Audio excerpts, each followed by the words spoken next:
Hello everybody, my name is Petr Koutný and I have for you a really interesting video or game. It's Aleksandr Alekhin with Petr Koutný, and this game is since 1945 and today is year 2020, so 70 or 80 years later.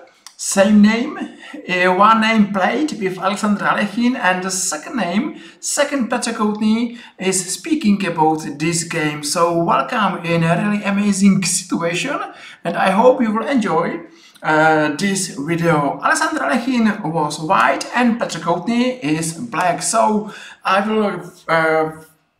will try to speak about how to play this chess and how to play against Aleksandr Alekhin, because only me know how to play against him. So yes, everybody know that after d4 black should take on d4, and maybe why we have to take on d4 is coming from this game, because I don't know why Petr Koutný, like me, played b6, and this is really a mistake, because you know, in chess you have some rules or important topics, and one of the most important is space. If you will let your opponent to take your space, you should have difficulties, and that's exactly happened here. White, as Alekhin, played d5 and he stole my space, so he is on my territory, he's attacking my space, and since now black has a problem, because you know it's a difficult time for black, because it's losing space. So d6, okay, why not? It's important to play with all pieces. Everybody now know that we have to play with all pieces. So this game should be a lecture or lesson how it's important to play with all pieces. You can imagine that now black is not playing with pieces and he's still playing moves like a6 and h6. So yes, of course we know it's a mistake, but this is year 1945 and it's interesting that black is Petr Koutný. So not well done Petr Koutný, but a6.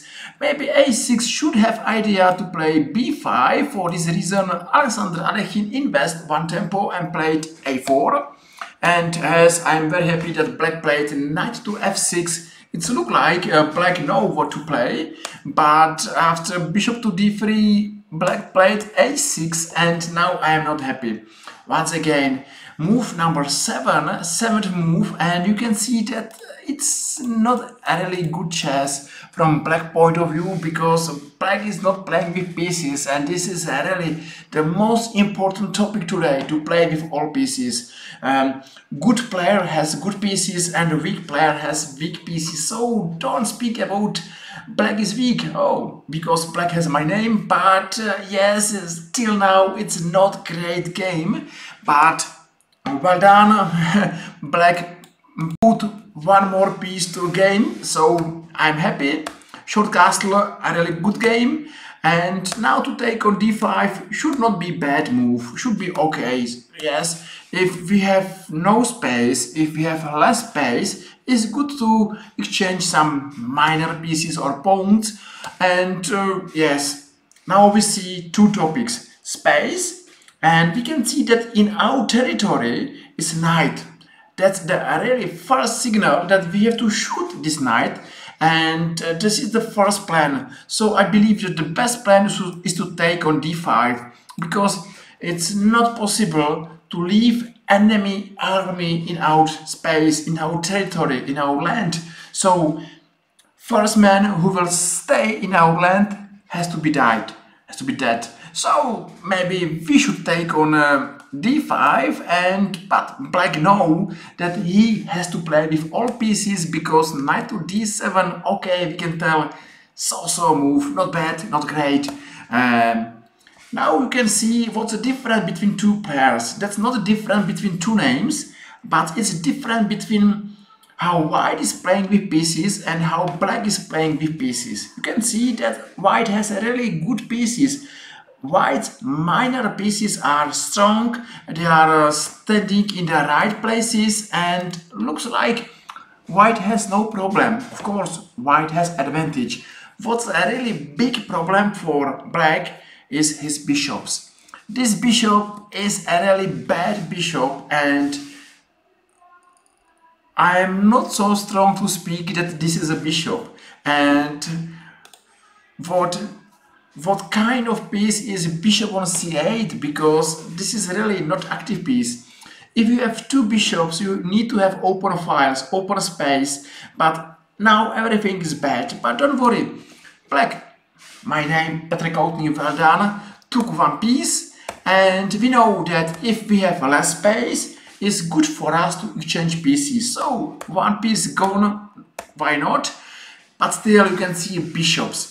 This is really the biggest difference between two players, and this is a difference between this position. Black has a problem. Black has a problem to play with pieces, and why? Because black has less space. So you can take this game as a lesson for a space. How important is to have a space, and how difficult is game when you doesn't have space. C4, everything is blocked. And if everything is blocked, you should know that strong player, if he will block one wing, he will try to attack in the second wing. So somewhere here I should accept attack.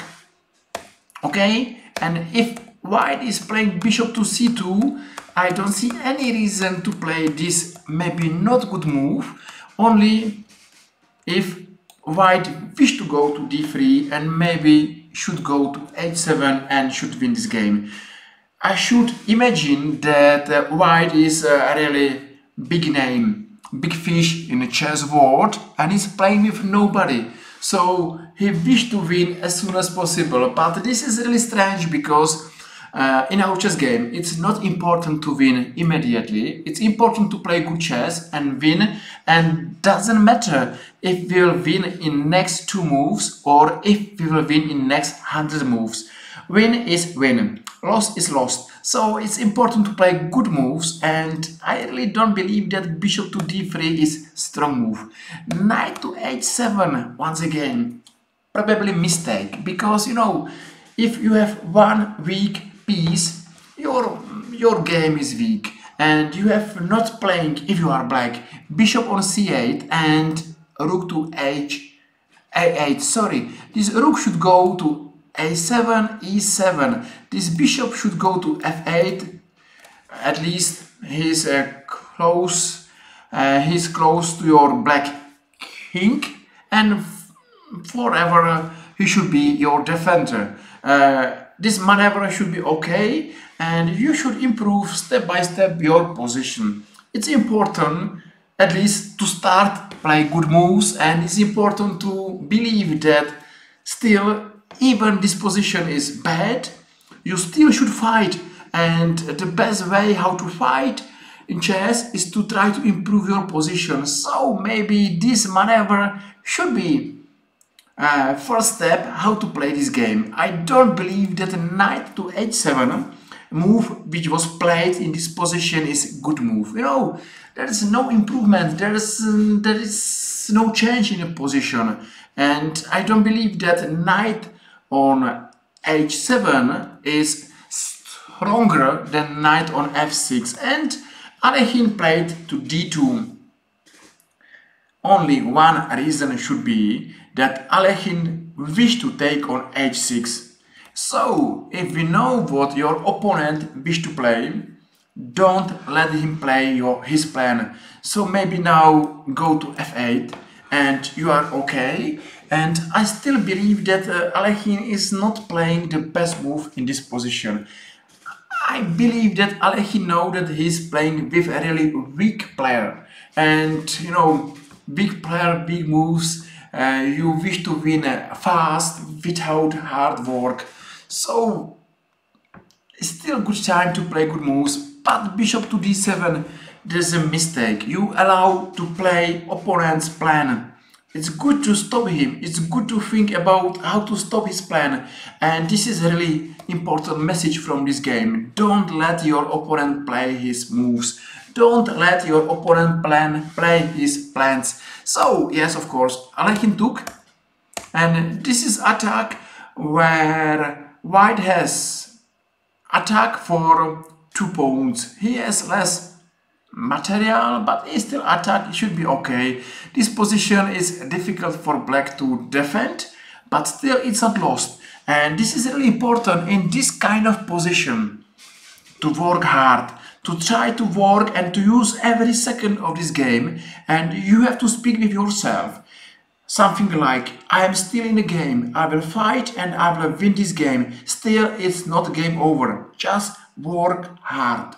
Yes, we can see that now is a big threat on h7. So we can play f5 or knight to f8. I believe that in this kind of position, it's really critical to touch pawns. Maybe if you doesn't know what to play, just don't touch pawns and play with minor pieces. So for many reasons I should go to f8, because in game you can see that after f5 black saved this knight on h7, but is weakened on e6 square. And if you have f7 pawn on f7, you can see that this square is not weakened. But now this square is really weak, and Alekhine is a really strong player. You know, for many reasons he should be the best player of the chess history. Rook to e6, it's maybe a risky move, but still it should be okay. Black will take, and I'm very happy that my name, Petr Koutný, took this rook, because he should win the game at the end. Yes, now it's only one question. If black will save his game or white will win. There's no choice to go for draw, maybe. So, knight to f8, well done. And you know, if you wish to win this game, you should go to h6. Looks like this is a really mad position, because you know, black king is alone. He's without any defenders. He's really alone, and still this position is good for black. You know, you have more material, but what's important for black, to ask for defender, to ask for help, and you need to every move go closer to your king. Bishops, knight, rook, queen, and you have to believe that somewhere there will not be checkmate. So white played rook to a3, because you know what's important here is this line. I will mark as red. It's very difficult for white to cross this border. This border is like line. This is like your wall, and you know, every white piece which will touch this line will be dead, will be shoot immediately. So this line maybe is your defender, and for this reason it's for white important to ask for support, ask for new forces. And for this reason it's good to see that Alekhine play with all pieces. So rook to h3, bishop to f6, okay, rook to a7. You can see that black is not so weak player, because he's trying to send forces to support his king. He's trying to send defender as fast as possible. And now it's look like black is winning, and chess history is every time is so tough. So tough. One move you are a winner, one move you are a loser. So we can enjoy this game till end. And now if black will play rook to g7, I will say today that I am only one person in the world who beat Alekhine. So I should be famous chess players. Unfortunately this not happen. I will show you some variation after rook to g7. Maybe white will play rook to f3, we will take, and looks like there's no enough material for white to play this position, because black is better, and probably black will win this game. Without doubt, Alekhine should have here a problem, and I should be only one man on the world who is still alive and who have a winning game with Alekhine. Unfortunately, black played to e8 and it's game over. It's really one move, and here is black winning, here is black lost. This is a difference between winning game and losing game, and this is a difference between the best player of chess history and chess player. So after rook to f3 we can enjoy how Alekhine played this game, and looks like black is okay, but now terrible goal, terrible shot and terrible move. Black is taking b2 pawn, which is really not important. This b2 pawn has no value. What has value is this piece, and just enjoy. Beautiful final move. Check on h5, and it's checkmate in one, when you should, or if you are white, you should play knight to h6, or maybe f3 is checkmate. So I hope you enjoyed this game. I should show you how close is to write chess history with one move. One move should make a difference, and here one move made only that I am not man who beat Alekhine, but at least I am maybe only one man in the world who is still alive and who played with Aleksandr Aleksandrovich. So I hope that you enjoyed this game. It was something like not a really through. Of course, I am not the same name who played with Alekhine. I have not 100 years, but I have the same name. So that's the same story. I have the same name. I'm playing chess, but I never ever played with Alekhine. Unfortunately, I should be very happy if I will have chance to play with him. He is a really great player and one of the best players of chess history.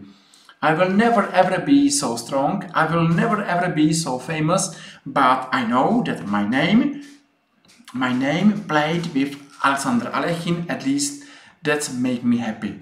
Thank you very much for watching. I hope you enjoyed this maybe funny video, and I wish to see you soon in our Royal Chess YouTube chess channel. Thank you very much and see you soon. Bye bye.